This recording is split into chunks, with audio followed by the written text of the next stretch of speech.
Good evening, darlings and deviants. My name is Lucy, and I'm just a little loony.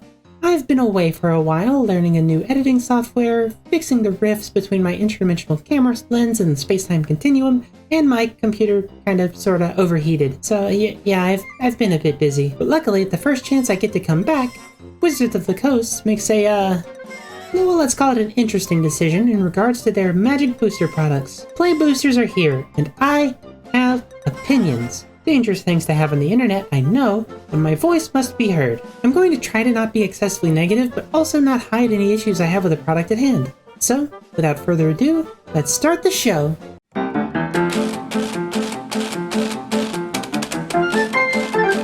So, play boosters. What are they and why should you care? Well, to put it in simple terms, they're an amalgamation of set boosters and draft boosters for Magic the Gathering. Before play boosters, you bought set boosters if you wanted to crack packs, and draft boosters if you wanted to play limited. And that right there is sort of the issue. There's a bit of confusion when it comes to buying packs, with there being 4 different packs at that point. And since set boosters are more desirable to open, considering that's where Wizards packs all the cool stuff, and they're nowhere near as expensive as collector's boosters, well, it's an easy call to see which one ended up being more popular. And as a person whose favorite format is limited, that kinda sucks because stores will run out of draft packs first because they're really only useful for people who like playing limited. Want to restock the packs that people buy first? Well, you go for the set boosters instead of draft boosters. And if a store is all out of draft packs, how do you play limited? Well, WotC has a solution in play boosters. A play booster contains the following: 6 guaranteed commons, 3 guaranteed uncommons, a guaranteed rare or mythic, and a basic land. That's all stuff that we've seen before, and that's things that are in draft packs as it stands now. Things get a little wacky after that. There's a 7th common slot that can have a common as normal, or it can include a card from the list. For the uninitiated, the list is, well, a list of cards that changes with every set and has a myriad of cards from Magic's history on it. Then, there's a non-foil wild card. That's a fancy way to say it could be any rarity in the set. It could range from another common to another mythic rare. Finally, there's your normal ad card or token card, but it can also be an art card now. That's neat. If you're keeping up, this means that you can open up a maximum of 4 rares in any given booster pack now. That solves the set booster problem, but what about the draft booster problem? Well, these have been designed to be able to draft with. Unlike the set boosters, who had a kind of weird thing where all the cards in it were supposed to kinda be related, but sometimes kinda weren't. These are completely random. All the cards in the set have the equal chance of appearing in there, and this means you can draft with them. According to Mark Rosewater, these have been designed to give an equivalent experience to draft boosters in terms of play, which sounds really cool. There's also been some changes to how sets are going to be made. There's going to be fewer commons and more uncommons, which may change how limited works out a little bit. You're going to see more of the same common more often, but it could also mean that, we have more spicy uncommons. However, some problems and questions begin to crop up the more I look at these packs.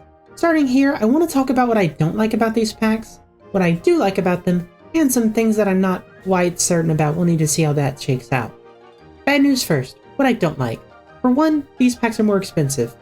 They are based off of the pricing of the set boosters, which are more expensive, and the booster boxes are going to be coming in packs of 36, rather than the 24, I believe, from the set boosters. So, boxes are going to be more expensive, but we'll talk about why that may not be totally equivalent later.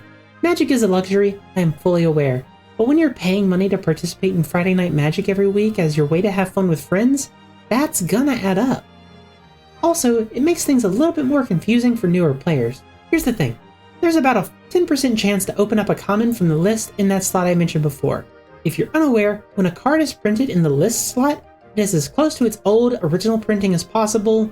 With some exceptions, they're adding a new system with this whole play booster thing, but there's still like half of the list that they're adding every time that's gonna have the same printing as it was when it was originally printed. And if you haven't read old Magic cards, they don't have the most ideal wording. You may have noticed some cards fading in and out as I've been talking about this. These are all on the list right now, or have been on the list previously. Imagine learning how to play. You play a couple games on Arena, you go into your LGS to draft, and you're excited to play physical Magic for the first time, and you have a 10 to 30% chance to encounter one of these jerks.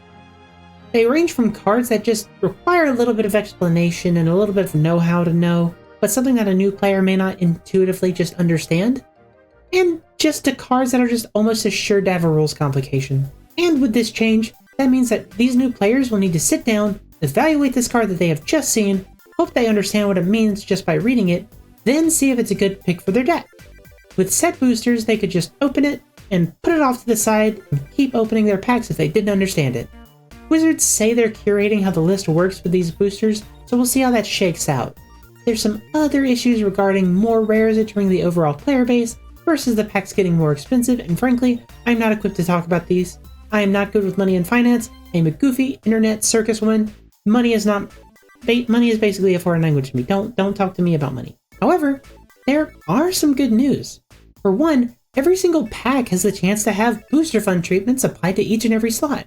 I also really love the list as a concept, and these boosters being more prevalent make things more interesting. It also allows WotC to reprint cards that need it without influencing Limited too heavily. And lastly, these packs will, on average, have more rares than normal packs. This offsets the additional cost a little bit, and gives more chances to open a solid rare for your limited draft and or your collections. Finally, some things I'm not entirely sure about. For one, I'm curious to how this will affect Limited as a whole. Like, there's a couple questions that I have. How's this going to affect arena play? It seemed like these drafts were designed around draft, which is pretty good. However, with the potential of many rares, there's a really big potential issue. Sealed. While this is a statistical anomaly, there is an opportunity to open 25 rares in your normal pre-release kit of 6 now play boosters and your 1 typically freebie rare. Imagine your pre-release pool has 7 rares and your opponent opened 25. You may not take too kindly to that. The negativity bias is a real thing, and people will very clearly remember someone with even 10 rares that made it into their opponent's deck. While I have confidence R&D is aware of this potential problem, it's still, well, it's a potential problem. We won't know until greater public gets access to these packs. In addition, a bigger concern I have is, well, bigger events. Like, imagine somebody sits down at a 100-person sealed event at like a Command Fest or something, and the person across, like one person who opens 25 rares, just dominates the event. People aren't going to take kindly to that. Even if someone opens like 16 rares or even like 10, that's not too far off, and that's possible. And when you're in a competitive environment like that can get a little sketchy. Overall, I am very hopeful about these packs. There's certainly some problems with how they've been put together, and change is certainly scary. However, my take is that I want to play with them first before I judge them too harshly. I don't particularly enjoy being negative, so I'd rather not roast wizards when they're trying to try something new before I get to try the new thing. But hey, what do you think? Do you like the idea of play boosters, or do you have your own concerns about them? Let me know down in the comments below. And hey, while you're down there, give me a like and a subscribe. Lets me know that I'm doing a good job and keeps this show on the road. Thank you all so very much for watching, and until next time, au revoir!